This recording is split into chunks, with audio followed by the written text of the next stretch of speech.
গত রোববারের গল্পের আজকে শেষ অংশ, তাই তো? এবার কেউ কেউ ভাবছে কি যেন ছিল গত রোববারের গল্পটা। কেউ বলছে আমি জানি। যাদের একটু মনে নেই তাদের বলে দিই, সেই সাদা পাল ঘোড়াটা আর তার বন্ধু বিজয় সাদা পালকে বলেছে রাজাবাবু যে আমার বাড়িতে কালকে সকালের মধ্যেই নিয়ে চলে আসবি। বিজয়কে বলেছিল। আর দুপুর থেকে সাদা পাল কিছু খেতে পায়নি, ঘাস খায়নি, চি করছে। বিজয়ের মাথায় তো সেটাই চিন্তা যে সাদা পাল কিচ্ছু খেতে পায়নি, আমাকে এখানে এত রাত অবধি রাজাবাবু আটকে রেখে দিয়েছে। তারপরে তাড়াতাড়ি বাড়ি গিয়ে ভোর হবার অনেক আগে, একদম নিশুতি রাত, পাখিরাও তখনও জাগেনি, সাদা পালকে নিয়ে গ্রাম ছেড়ে পালিয়েছে।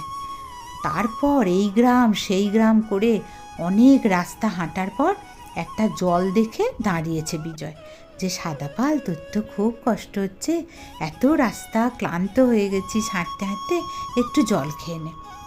সাদা পাল সবে জিভ দিয়ে জল ছোঁবে, হঠাৎ পেছন থেকে হুঙ্কার, বল্লম হাতে রাজবাড়ির পেয়াদা।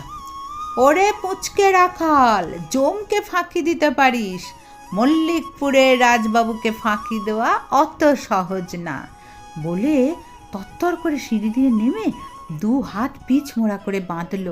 তারপরে সাদা পালকে ঘিরে নিল মোটা দড়ি দিয়ে পেঁচিয়ে পেঁচিয়ে। সাদা পালকে বেঁধে তারা যেতে শুরু করলো বনপথ দিয়ে। ভোরের আবছা আলো তখন আস্তে আস্তে আসছে।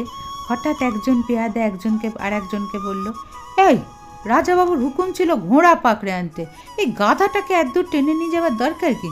যা ভাগ বেটা পুঁচকে রাখাল বলে বিজয়কে ফেলে দিয়ে সাদা পালকে নিয়ে চলে গেল। এবার যাচ্ছে, বিজয়ের তো এমন ধাক্কা দিয়েছে বিজয়কে, তারপরে ওরও দুটো হাত বেঁধেছে। ও তো আকাশ বাতাসের দিকে চেয়ে, ভোরবেলা তখনও সেই বললাম হালকা আলো ফুটেছে, কাঁদতে কাঁদতে বলছে, আকাশ তুমি সাক্ষী রইলে, ভোরবেলাকার বাতাস তুমি সাক্ষী রইলে, বিনা দোষে মল্লিক বাবু আমার সাদা পালকে কেড়ে নিয়েছে, আমাকে অপমান করেছে, আমার প্রাণের বন্ধু সাদা পালকে অনেক কষ্ট দিয়েছে। শোনো, তোমরা সাক্ষী, আমার প্রাণের বন্ধু আর আমি যদি আমার মাকে কোনো দিন কষ্ট না দিয়ে থাকি, সারা পাড়ার কোনো দিন কারোকে কষ্ট না দিয়ে থাকি, তাহলে এই আকাশ বাতাস শোনো, আমি প্রতিজ্ঞা করছি, গ্রাম ছাড়বার সময় সুপুরি গাছে 12টা বলয় রেখে এসেছি, 16 বলয় পূর্ণ হবার আগে রাজাকে আমি পথের ধুলো শোয়াবই।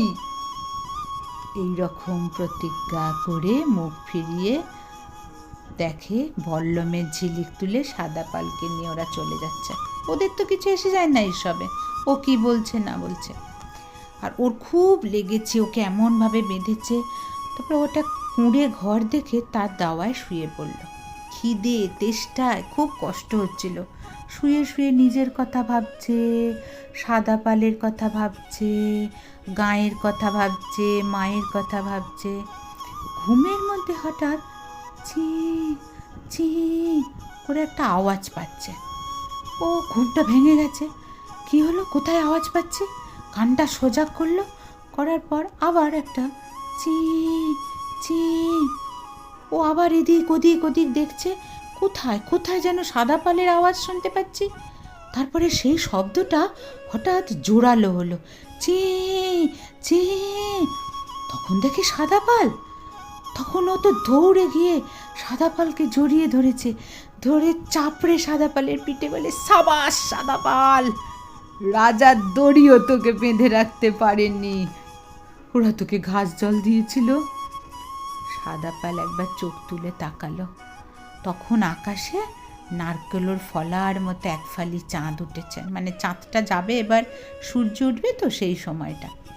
সাদা পালের গায়ে বিজয় ভালো করে হাত দিয়ে বুলিয়ে ঘাড়ে গলায় আদর করছে। সাদা পাল সমানে চেয়ে চেয়ে।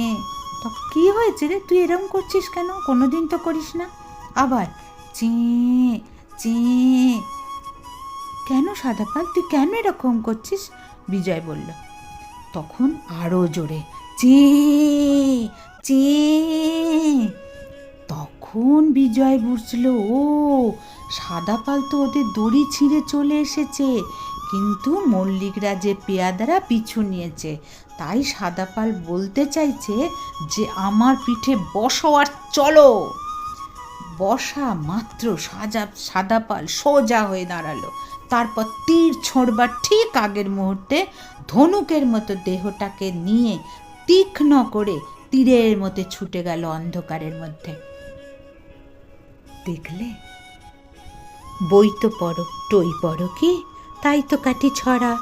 বই পড়া সব মিছে যদি না হয় টই পড়া। টই পাওয়া যায় পড়তে কোথায়? বলছি তবে শোনো, বইয়ের মাঝে লুকিয়ে থাকে টই সে কোনো কোনো। প্রেমেন্দ্র মিত্রের খুব ভালো একটা ছড়া। ছড়াটা অনেক বড়, আমি একটুখানি বললাম। এই জন্য বলছি, শুধু বই পড়লে কি তুমি কল্পনা করতে পারবে, ইমাজিনেশন হবে যে সাদা পালকে কেমন দেখতে ছিল, বিজয় কত দুঃখ পাচ্ছিল, সকালের আকাশটা কেমন ছিল, রাজাবাবুর পেয়াদারা কেমন করে ওদেরকে দড়ি দিয়ে বেঁধেছিল, এই সমস্তটা গল্প শুনে তুমি ইম্যাজিন করছো, তাই না? সেই জন্য বই পড়ার সাথে সাথে গল্প শুনতে হয়। যত গল্প শুনবে তত তোমার কল্পনা হবে, কল্পনা শক্তি বাড়বে। আর যত কল্পনা শক্তি বাড়বে তুমি একদিন ভালো ভালো গল্প লিখবে। তাই জন্য গল্প শুনবে।